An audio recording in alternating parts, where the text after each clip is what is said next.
How you doing? My name is Timothy Gelly, and this is going to be a video project for Professor Levy's class, Class 602, Touro College. Today I'll be discussing professional collaboration.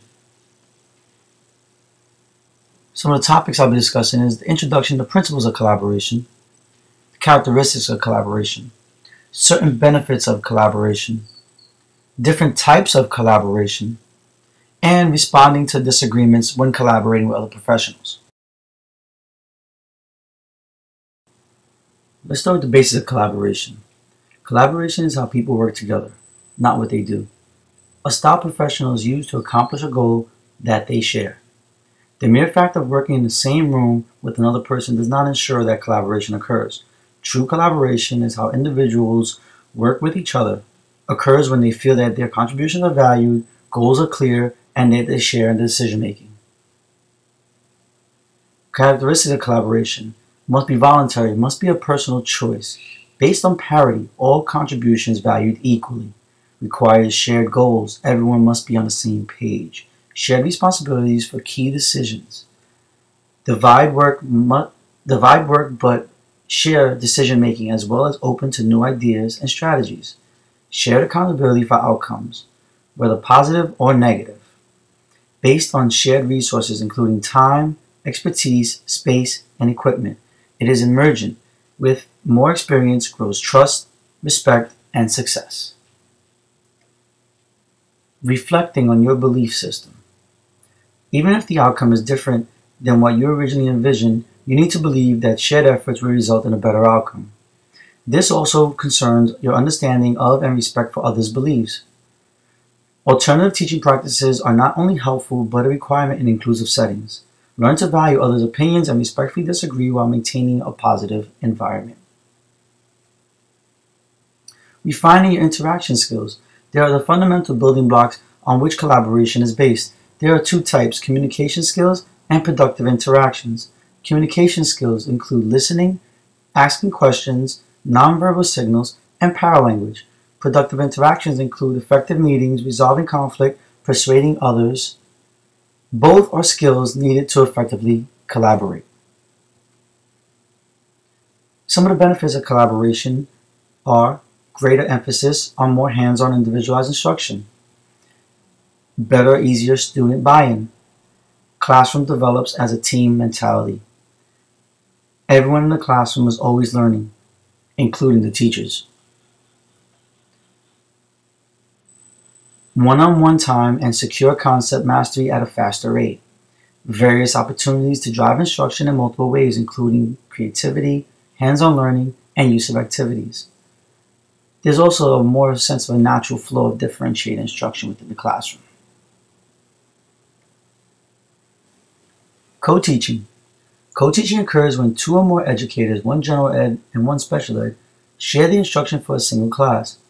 Usually consists of two teachers with different areas of expertise and potentially different points of views working together. One teach, one observe.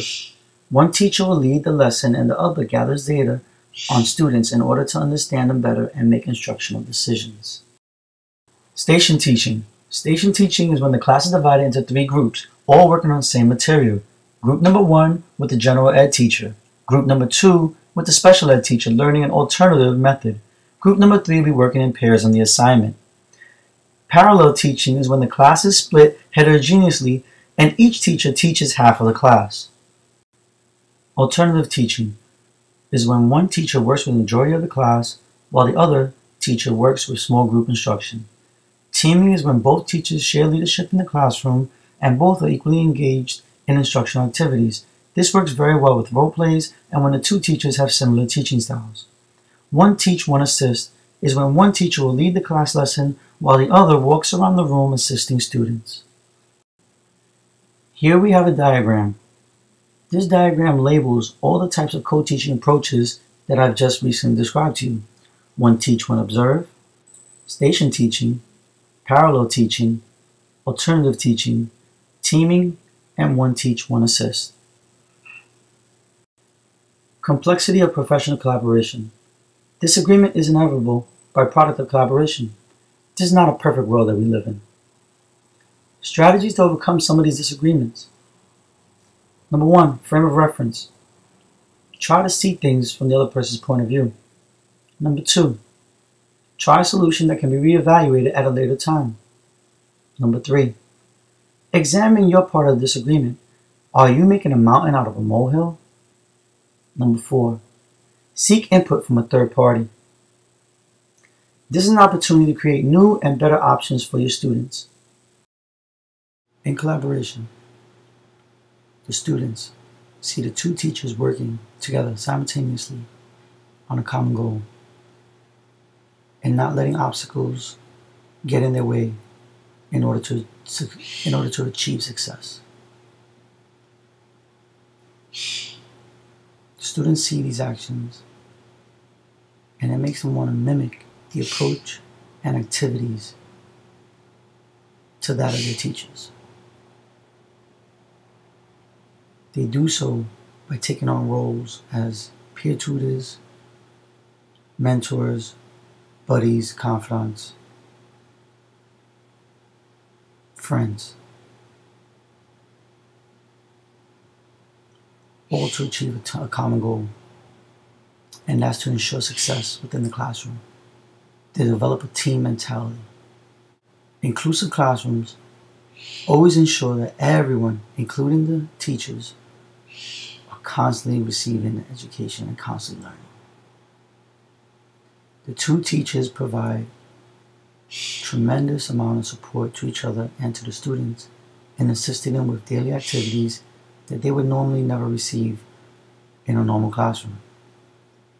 It allows the students to receive more individualized teaching approach. The two teachers learn because they're constantly learning from each other. And in order to be a professional at your craft, you must constantly want to progress and you must constantly want to improve yourself and be a master at your craft. And in teaching, that's by learning and adapting, by putting more ammunition in your teacher tool belt and adapting strategies and techniques in your repertoire. There's a common misconception about inclusive classrooms, and that comes from parents.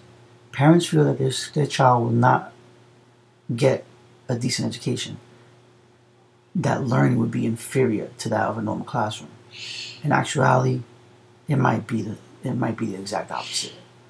Your child will be able to benefit from two different types of teaching strategies and two modalities that he would normally never receive in a normal classroom. In a normal classroom, you have one teacher teaching one style, and that's it. The students either get it or they have to seek remedial help on the outside. In an inclusive classroom, you have one teacher teaching, another one walking around to assist, or you have two teachers teaching the same lesson, just different styles and different methods. If one doesn't work, the other one will. And that's what the two teachers are there to guarantee. The reason why students are able to receive the type of support that they need in inclusive classrooms is because of the student-to-teacher ratio.